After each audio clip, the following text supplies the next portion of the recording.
राज्यसभा राज्यसभा संसद का ऊपरी सदन है। यह राज्यों का प्रतिनिधित्व करने वाला विधायी सदन है। राज्यसभा के सदस्यों की कुल संख्या 250 से अधिक न हो ऐसा प्रावधान किया गया है, जिसे अप्रत्यक्ष रीति से राज्यों की तथा संघ प्रदेशों की विधानसभाओं के चुने हुए सदस्यों द्वारा सप्रमाण प्रतिनिधित्व पद्धति के आधार पर राज्यसभा सदस्यों का चुनाव किया जाता है। राज्यसभा के चुने हुए सदस्यों की कुल संख्या 238 है। शेष 12 सदस्यों को राष्ट्रपति मनोनीत करता है, जिन्हें साहित्य, विज्ञान, कला, संस्कृति, खेलकूद तथा समाज सेवा के क्षेत्र में विशेष अनुभव तथा सिद्धि प्राप्त होते हैं। कोई भी एक व्यक्ति एक साथ 2 सदनों का सदस्य नहीं हो सकता। तो यहाँ पे हमें बताया गया है कि राज्यसभा जो है वह संसद का ऊपरी सदन है और यह राज्यों का प्रतिनिधित्व करने वाला विधायी सदन है। राज्यसभा के कुल सदस्यों की संख्या जो है यह 250 से अधिक न हो ऐसा प्रावधान किया गया है, जिससे अप्रत्यक्ष रीति से राज्यों के संघ प्रदेशों के विधानसभाओं में चुने हुए सदस्यों का जो है सप्रमाण प्रतिनिधित्व पद्धति के आधार पर राज्यसभा सदस्यों का चुनाव किया जाता है।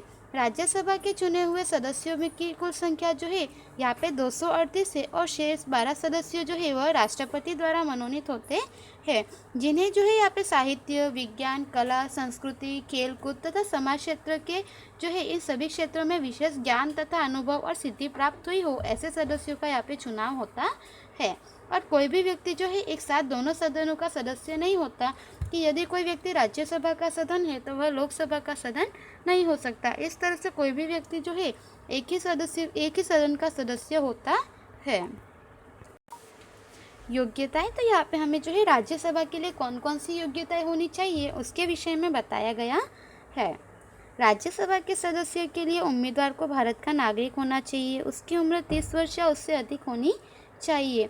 वह पागल, दिवालिया या मानसिक रूप से विक्षिप्त तथा सजा प्राप्त अपराधी नहीं होना चाहिए। सरकारी सवैतनिक कर्मचारी अथवा किसी लाभ के पद पर भी नहीं होना चाहिए। राज्यसभा में गुजरात के लिए 11 बैठकें सीटें प्रदान की गई है।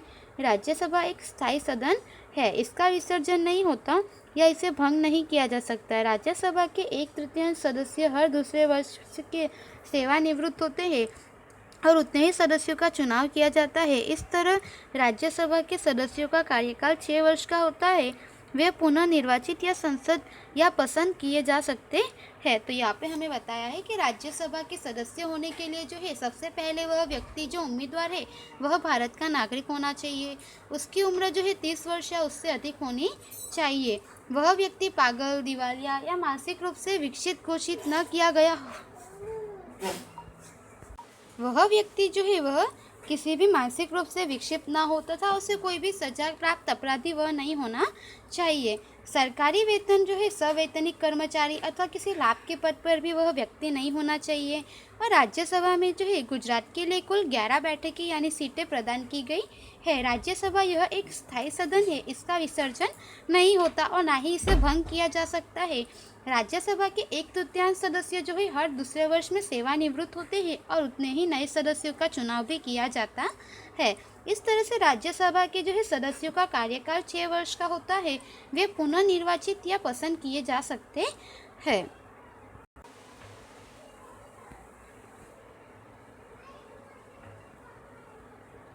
सामान्यतः संसद के दोनों सदनों के वर्ष में 3 अधिवेशन होते हैं, जैसे कि बजट सत्र, मानसून सत्र तथा शीतकालीन सत्र। और भारत के उपराष्ट्रपति पद के आधार पर राज्यसभा के अध्यक्ष होते हैं। राज्यसभा के सदस्य अपने में से ही उपाध्यक्ष का चुनाव करते हैं। राज्यसभा के प्रथम अध्यक्ष चेयरमैन डॉक्टर सर्वपल्ली राधाकृष्णन थे। तो यहाँ पे हमें बताया है कि जो सामान्यतः है संसद के दोनों सदनों के वर्ष में जो है 3 अधिवेशन होते हैं, जैसे कि बजट सत्र होता है, मानसून सत्र होता है तथा शीतकालीन सत्र होता है। इस तरह से 3 अधिवेशन होते हैं। और भारत के उपराष्ट्रपति पद के आधार पर जो है राज्यसभा के अध्यक्ष होते हैं। राज्यसभा के सदस्य अपने में से ही जो है उपाध्यक्ष का चुनाव करते हैं। और राज्यसभा के प्रथम अध्यक्ष जो है चेयरमैन वे डॉक्टर सर्वपल्ली राधाकृष्णन थे। तो इस तरह से यहाँ पे जो है हमने लोकसभा और राज्यसभा के विषय में जानकारी प्राप्त की। उसके आगे का हम अगले वीडियो में जानेंगे। धन्यवाद।